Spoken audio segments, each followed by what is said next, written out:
Welcome back to Studio 5. We've got a relationship check now you might not even know you need. For some women, it comes easy. But for many others, connecting to other women around them is a struggle. But before you pass it off by saying, I just don't need girlfriends, you might give some thought to our next guest's take on the topic. Studio 5 contributor Connie Sokol is an author and popular speaker who believes those female connections are crucial. So let's address that really fast if we can. The woman who says, I have a healthy relationship with my husband, I love my kids, even my grandkids, I feel rich and full. Does she need girlfriends? Yes, absolutely. In fact, it's so funny. Research shows that even men and women feel better after talking to women. And it's usually because they have such an ability to listen, they empathize, they can encourage. And there's so many things that we experience as women that women who are in those experiences can really give us the solace and the connection that we need. Sometimes we'll try to get that from our husbands, and bless their hearts, we're asking them for something that they may just not be able to give. You describe those friendships as vital. Yes, absolutely. And I don't think sometimes we really see that. We say, I got things to do. But having that connection with women and taking that time gives us the motivation and the energy and the ability to do the things that we want to do. And it's also, research is also showing that it's really vital in other ways of developing ourselves.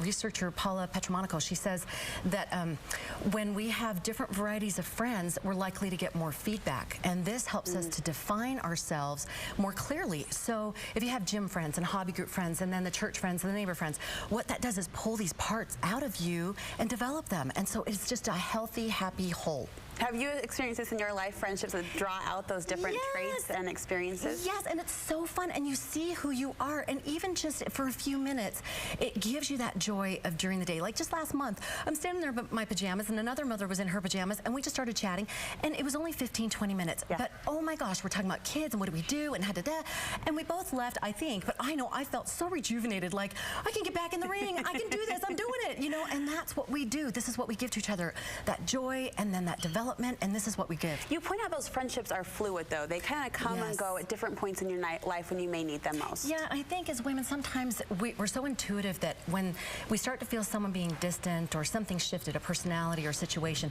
we can tend to want to hold on tight or say, oh, what went wrong? And instead, if we just allow this ebb and flow of friendships to just be easy, we'll find ourselves being happier with it.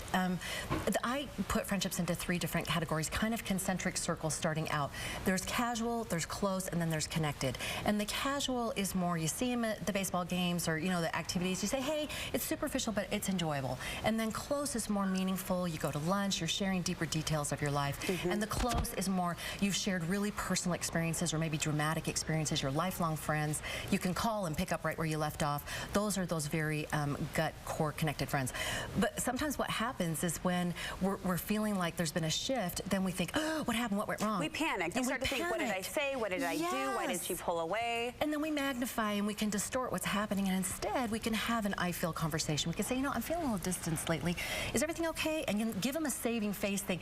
Is life busy? Are things a little bit hard for you? Because maybe you've done something, maybe not. It opens the door, and good friendships are open. And that you can be kindly candid. Years ago, a friend of mine, she emailed me and said, hey, have I done something, blah, blah, blah. And we were going in different directions, and I felt uncomfortable around her, and I didn't know how to tell her.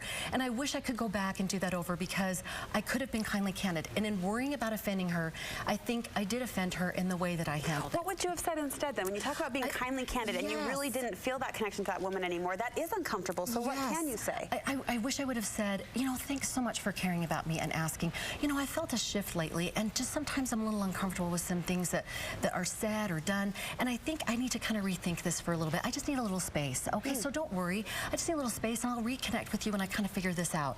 I wish I would have done that instead of just sort of distancing around it. Exactly. And it almost feeds the awkwardness if you don't address it. The very thing I wanted to avoid is what was created. So, well, as you're describing these friendships and how vital and helpful they can be, the word I keep coming back to is nurturing. And most women are such natural nurturers. But oftentimes there's that question, who's nurturing them? This is where girlfriends can come into play. That's right. And even if it's just a few minutes, taking that time at the mailbox, at you know, at the grocery store, in aisle 7, whatever, taking those few minutes of just just connecting and nurturing one another. And good friendships should be ennobling and inspiring. You should feel good after talking with them. I'm glad you said that, Connie, because how can you deal with those difficult relationships? Those relationships that when you hang up the phone or you'll leave her at that aisle at the grocery store, you feel dragged down. You feel lower. You feel kind of uncomfortable. Well, those can be toxic friendships. And the way to kind of know is first be aware, just like that. You walk away and maybe you track the last couple of conversations and you write down some buzzwords. How did you feel? I felt uncomfortable, confused. I had self-doubts when I left. I felt unmotivated. And then track the why. Sometimes we have hot buttons and somebody says something and it's us. But other times you notice a pattern. And if you notice this pattern, then you can say, ooh, first you can understand what's happening. Second, decrease the time you spend with that person and see if there's a difference in your personality and how it's affecting you feel. Exactly. And then the third thing is set appropriate boundaries on how much personal information you share. Years ago, I life coached this woman online, and I was helping her lose weight. She was losing weight, and a coworker, she'd stop by and share her journey, and she said, oh, what are you doing? Oh, I want to do it too. So they did it together, but the coworker wasn't losing weight as fast, started making negative comments to the point that the one I was working with stopped all of her goals. So we had to work it backward and say, what happened? Then she changed what she did. And it came down to that friendship. It did, and that's what it all came back to. And she realized she stopped having that conversation in the morning. She just kept it superficial. Hey, how you doing? And then went on to do her thing and then focused more positive energy on her goals and what she was doing, turned it around. So it is really recognizing those things. It's not just knee-jerk, oh, I'm not your friend anymore. Right, goodbye, shut the door. Yes, it's recognizing, is it an ebb and flow or is it really toxic? And then doing something positive about it. I love this conversation. I love your approach to it. And of course, you know, we're such a fan of your book, Faithful, Fit, and Fabulous. And you have a way now people can take the message of that and expand it to their book groups. I'm so excited. They can take their book group and do the program. And if they do it as a group, we will give them free resources, free video teaching videos and podcasts and all kinds of fun stuff. They just have to email us, ConnieSokol.com, and they can get the book at Utah Costco's or my website, and they will give them the free resources. Awesome, Connie. Thank you so much. ConnieSokol.com is where you're going to get those book group materials. And of course, you can go there for more tidbits and uplifts from Connie herself. You can sign up for her newsletter. I suggest you do. It's a fantastic message each week to kick off your day.